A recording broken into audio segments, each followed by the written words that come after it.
And I don't think it's likely, but there's an attack that's going on right now, and it's Pakistan. Pakistan is another Muslim country with 160 million people, and they have nuclear weapons, and they have the means to deliver them. Now, back last summer in Chicago, there was a debate among the Democratic candidates, and Obama came out and said, I want to have the unilateral U.S. bombing of northwest Pakistan. Mrs. Clinton said, no, you don't want to do that. McCain said no. Even Bush said no.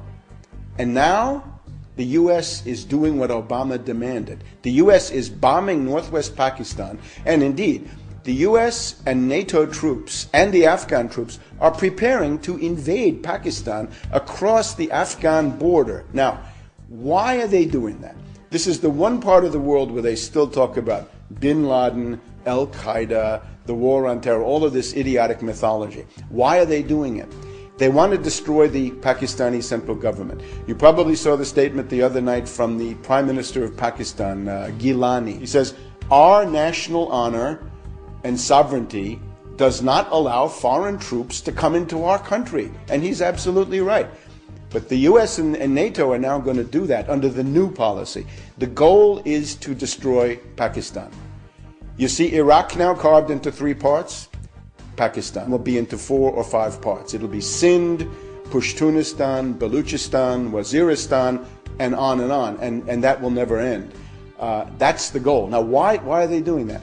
Not so much because it's an Islamic country, although that does figure in. Mainly because it's a potential ally of China. It's traditionally friendly to China, and under conditions of world crisis, Pakistan would tend to gravitate back towards China. So look at our hit list now. We've got not Iran on the hit list anymore. Iran is now a candidate to be played against Russia. But the hit list is now Sudan and Pakistan. So that's the change. And Obama is the one who demanded the attacks on Pakistan when everybody else said no. So McCain, ironically, was a better friend of the Muslims than Obama was, because McCain said, I talked to General Musharraf about these things. I don't do it unilaterally. And Obama said, no, it's got to be unilateral. That's the Brzezinski policy. That's what, of course, Obama has no idea. Obama doesn't even know where Pakistan is. So he's spouting the line that Brzezinski gave him. Brzezinski's argument to the neocons is to say to the neocons, you're fools, you're bunglers, you're so obsessed with Israel and the Persian Gulf and Iraq and Iran that you've lost the big picture. And the real power in the world, of course, is Russia, China. Those are countries that are seriously capable of resisting the U.S. and the British, and you've got to focus on them. And India, of course, would then become a big asset in that regard. Japan is another one. There's just been a summit of Japan and China.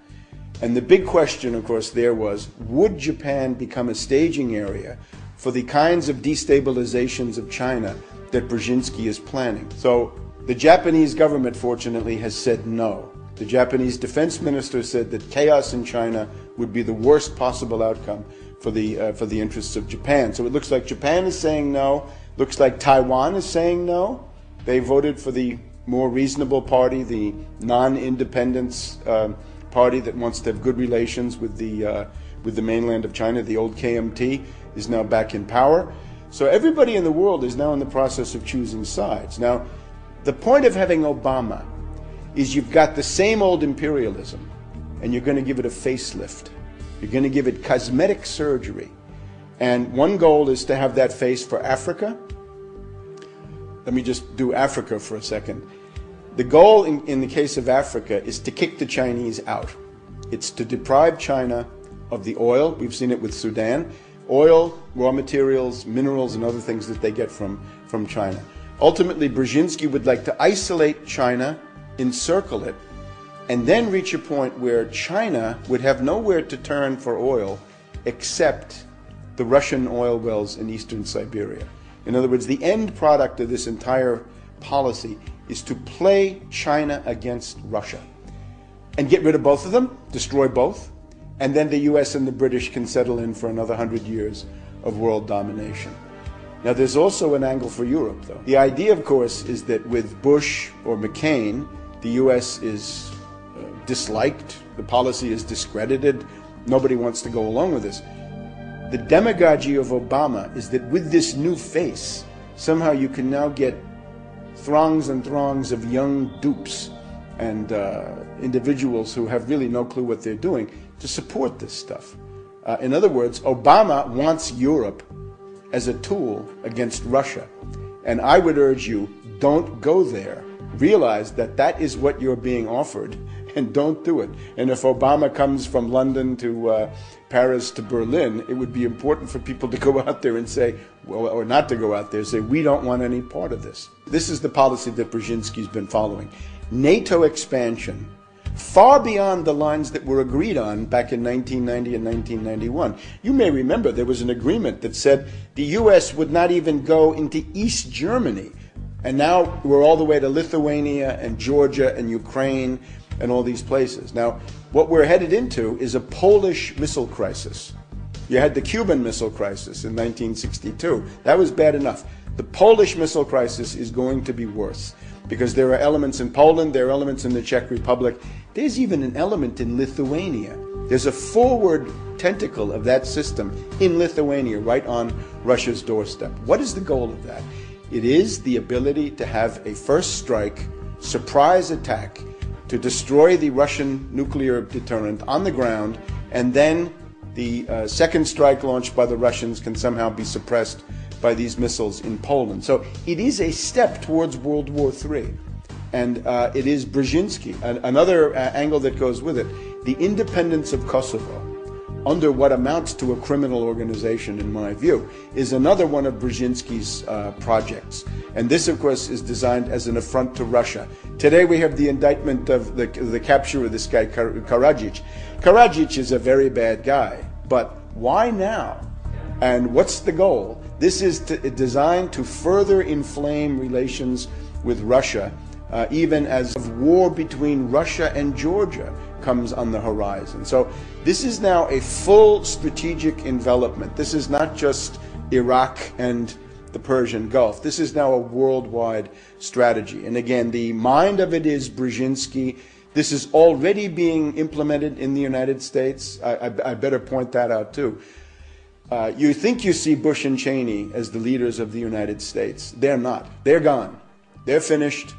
Not even lame ducks. They're the janitors of the White House, the groundskeepers. They're there for show. They're just figureheads to make people think that normal stuff is still going on. Power has now passed into something called the Principals Committee.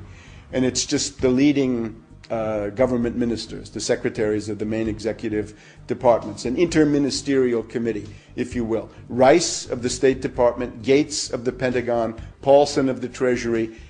Admiral Mullen of the Joint Chiefs of Staff is a very important guy also in this. But these people are bureaucrats. They don't really have policies.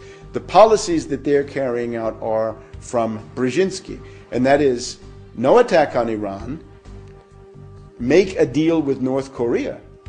And Cheney was horrified by that. Cheney almost had his 99th heart attack over the deal with North Korea, and this was done by Rice.